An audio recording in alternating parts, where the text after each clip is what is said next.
Salut à tous, ravi de vous retrouver sur Infomédiaire TV pour le premier numéro de notre série d'entretiens intitulée Sur le fil du savoir. Et j'ai le plaisir d'accueillir à mes côtés Aziz Kreichoua. Bienvenue, vous êtes le président de la Fondation africaine pour l'apprentissage tout au long de la vie. Pouvez-vous d'abord nous donner une définition de ce que l'on entend par apprentissage tout au long de la vie et à quel point c'est quelque chose de fondamental?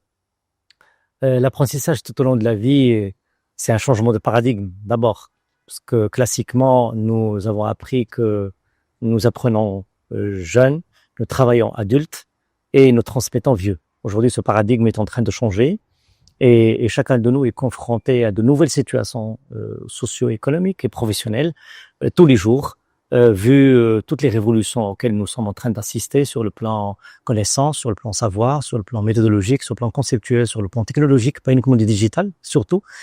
Tout est en train de changer et les méthodes de travail aussi.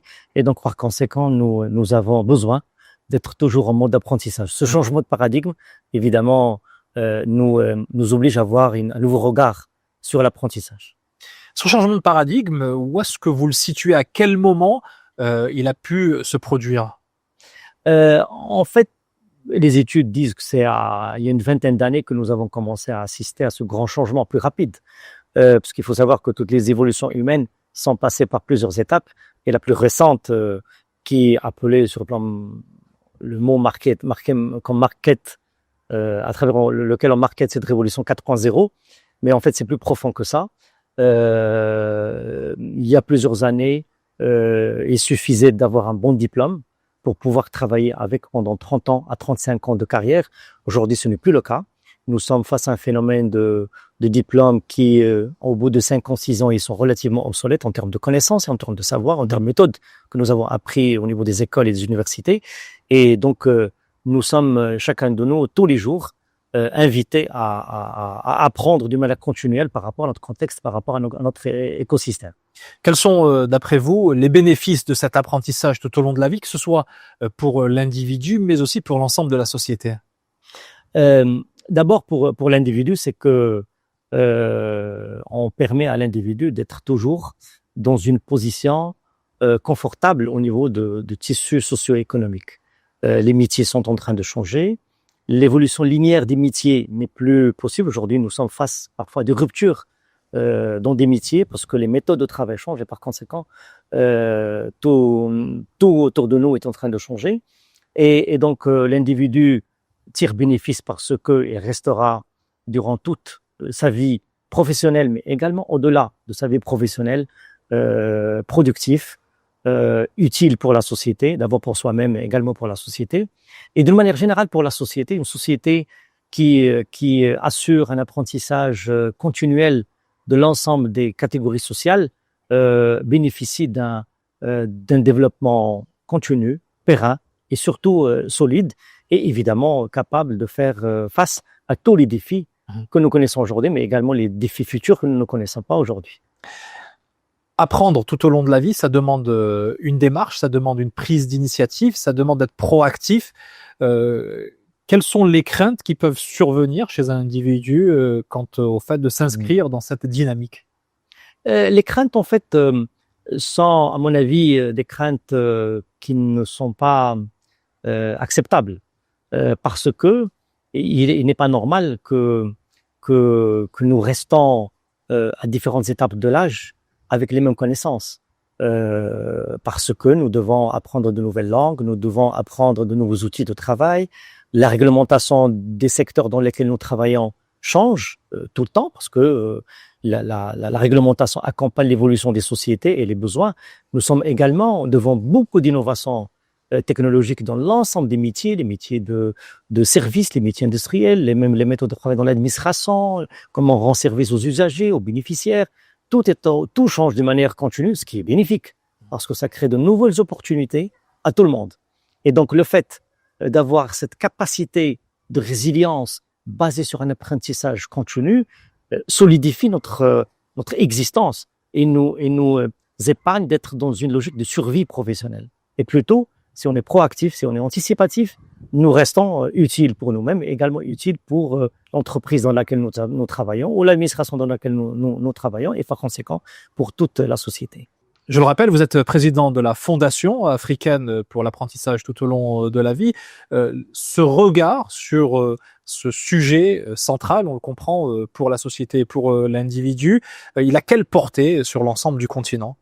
Et d'abord, la Fondation africaine pour l'apprentissage tout au long de la vie est créée depuis 2024 sur orientation de Sa Majesté le Roi Codil VI, qui, à travers la lettre royale adressée à la conférence internationale de l'éducation des adultes à Marrakech en 2022, il a invité les 150 pays participants et les plus de 1000 participants à créer une institution africaine qui travaillera sur le sujet d'apprentissage tout au long de la vie. Donc on est inscrit dans cette orientation, cette vision royale, pas uniquement pour notre pays, mais également pour toute l'Afrique, mais qui est basée sur un certain nombre de paramètres cruciaux et très importants. D'abord, l'Afrique est connue aujourd'hui pour être la plus jeune en termes d'âge de population par rapport à l'ensemble des autres continents et par rapport à la moyenne mondiale.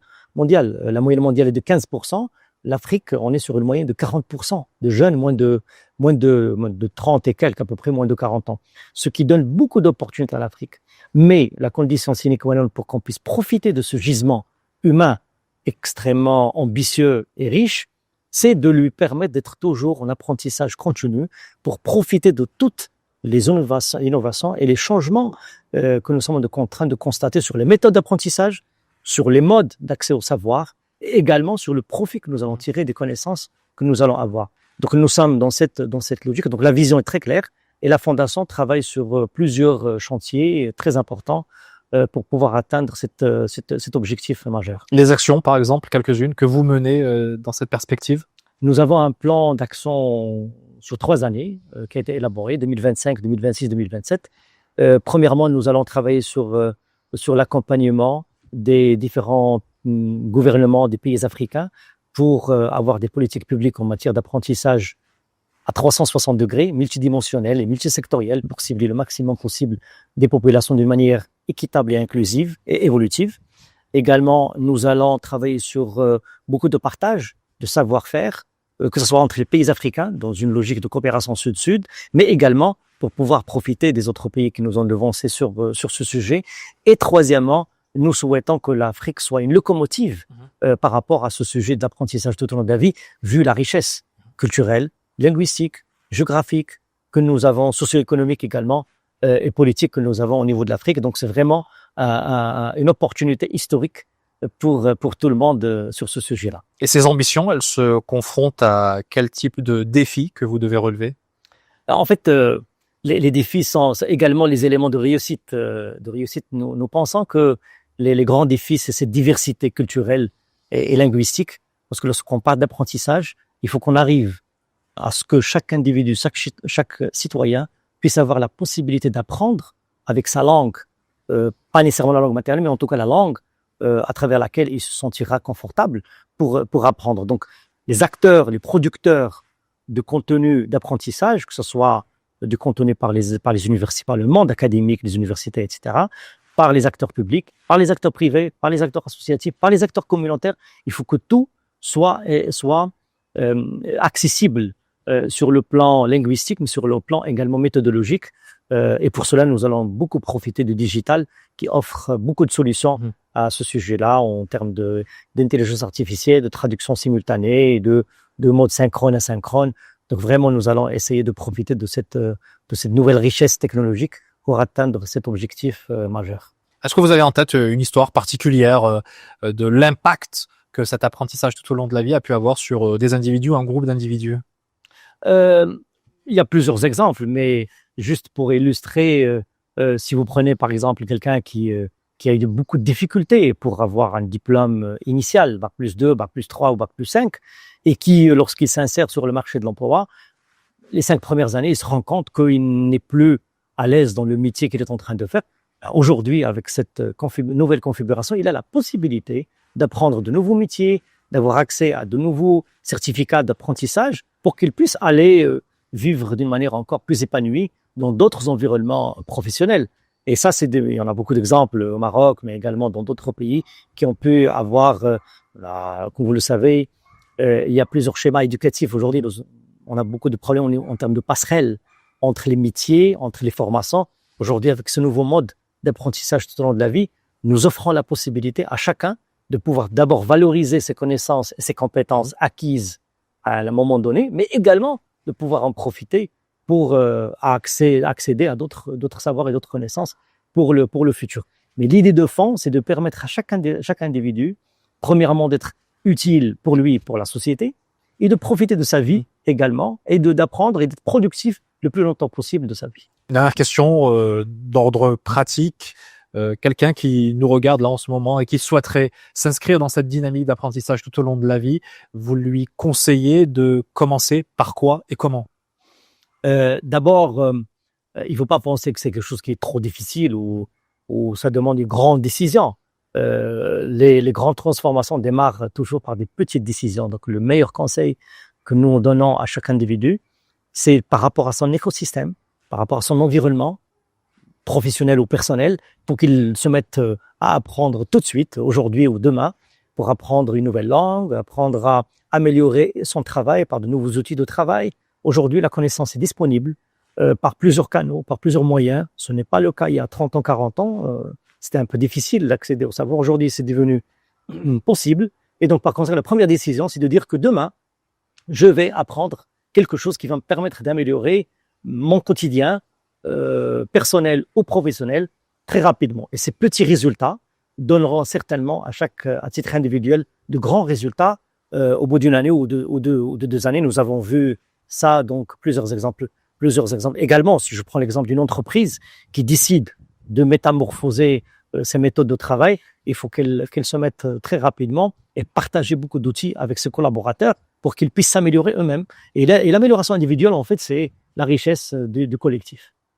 Voilà, commencer, c'est le mot d'ordre et c'est le plus important et les effets suivront ensuite. Merci beaucoup Aziz Raïchour d'avoir été avec nous dans Sur le fil du savoir. Je rappelle que vous êtes le président de la Fondation africaine pour l'apprentissage tout au long de la vie. Merci de nous avoir suivis et à très bientôt pour un nouvel épisode de Sur le fil du savoir.